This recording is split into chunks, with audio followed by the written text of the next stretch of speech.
It is simply awful what narcissistic parents do to their own children during and after a divorce. And I'm going to share with you guys a variety of things that these people do during a divorce and then following a divorce that is highly, highly abusive to their own children. And this goes for narcissistic men and women. Mothers and fathers who are narcissistic tend to do the same things to their children during this time, and especially if they aren't the ones that left. If the other spouse is the one who left, it is horrible what they end up doing to their own kids.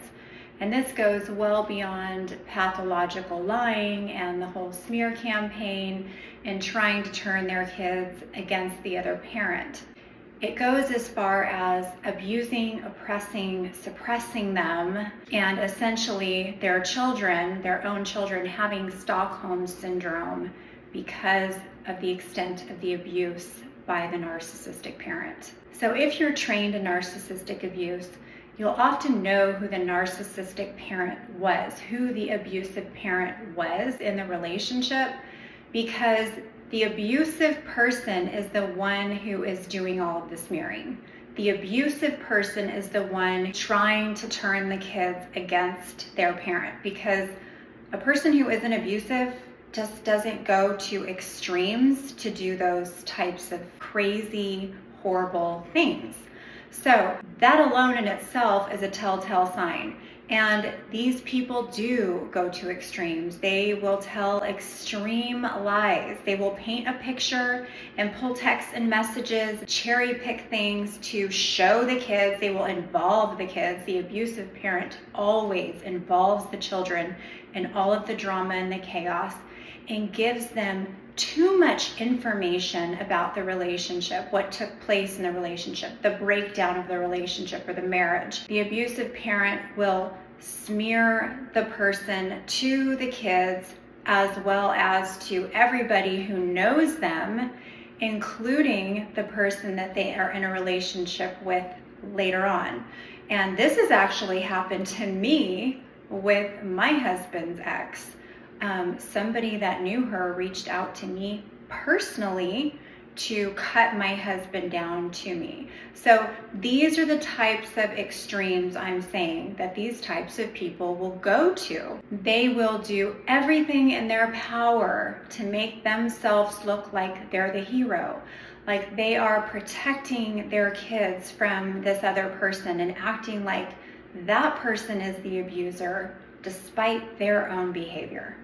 So it ends up making things very clear who the narcissistic person was in the relationship.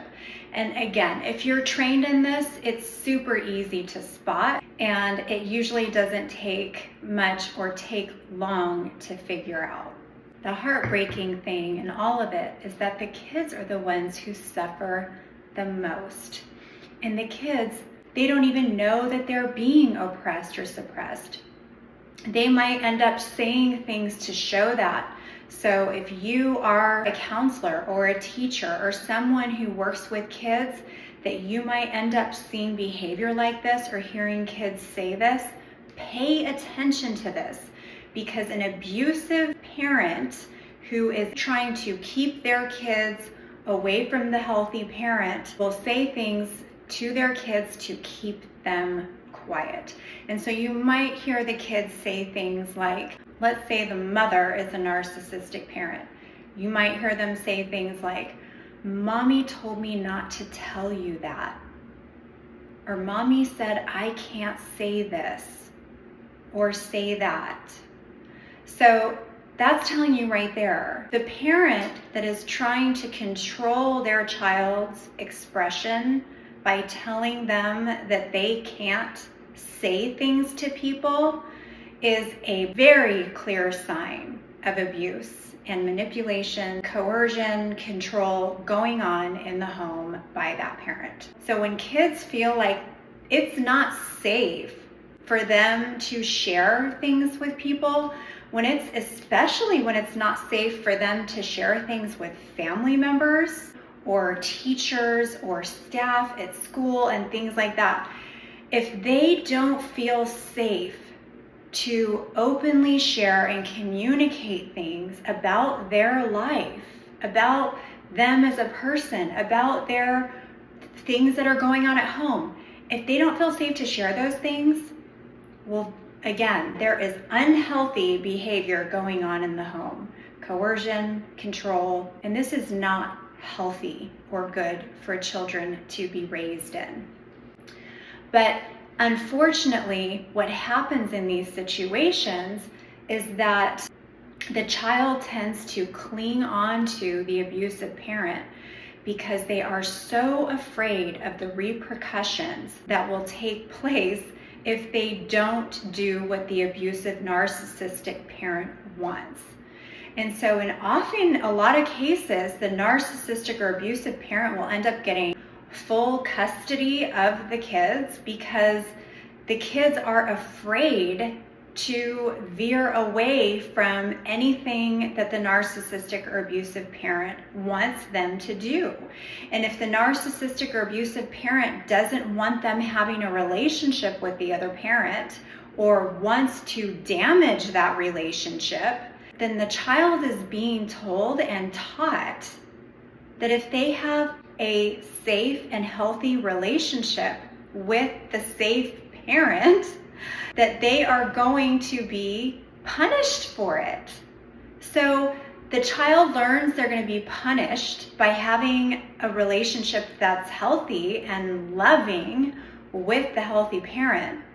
And that makes them want to distance themselves from the other parent, because the more negative information that they get from the abusive parent as well causes them confusion and causes them to think, well, maybe he or she doesn't love me or didn't want me. And so if the child can somehow rationalize in their mind that the safe and healthy parent just didn't love them or just didn't want them, then it makes it easier for them to stay where they actually feel somewhat to a degree that it's safer with the abusive parent, only because they're not going to get punished by having a relationship with the other parent.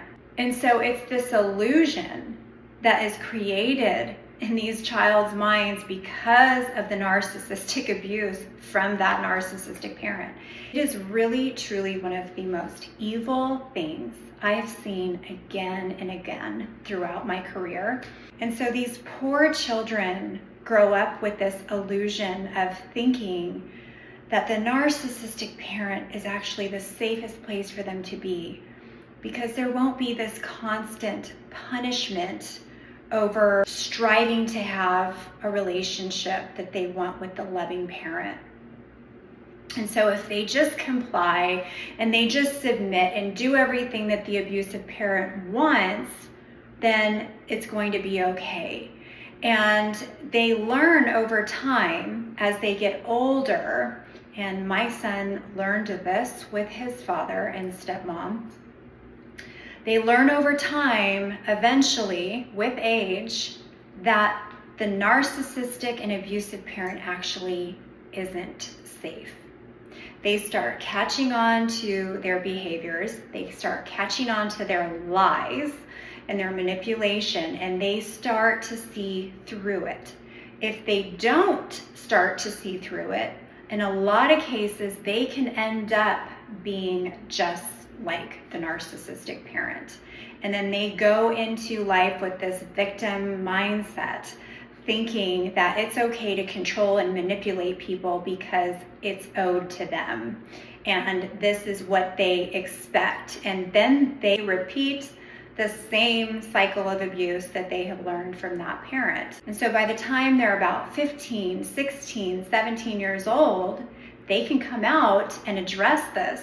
They can actually have the freedom to say, I don't want to be in an environment like this. They actually have the power at this point to confront that parent in a safe environment and say, hey, I'm not okay with your behavior. I see what's going on here. And I want to make clear, this is not always safe in every environment. So if you are someone, whether you're the other parent trying to truly protect your child, or you're someone like a counselor or a social worker or a teacher or something like that, you want to make sure that that child is safe to where they can share this and not be forced to go back in that environment. So the best thing in this kind of situation is for the child to come into their own confidence and being able to express this and feel safe in doing so. They should never be pressured into it or coerced into it. It should be fully a decision that that child makes with the information, the true information, the accurate and appropriate information that they've been given. And this can go one of two ways when it comes to how the narcissist responds to this. Especially if it's a malignant type narcissist, they can become very violent and dangerous. So again, it all depends on what kind of situation this is, how dangerous the situation is. Because again, with violent, malignant types, it can be very, very dangerous for everyone involved. So the child's safety and protection has to come first. I hope this video was helpful, and if you have comments, stories you'd like to share about situations that you've been in like this or you've heard of like this that you would like to share about, please share it in the comments. And if you like this video, please hit like, subscribe to this channel, and you'll see more videos like this. Take care.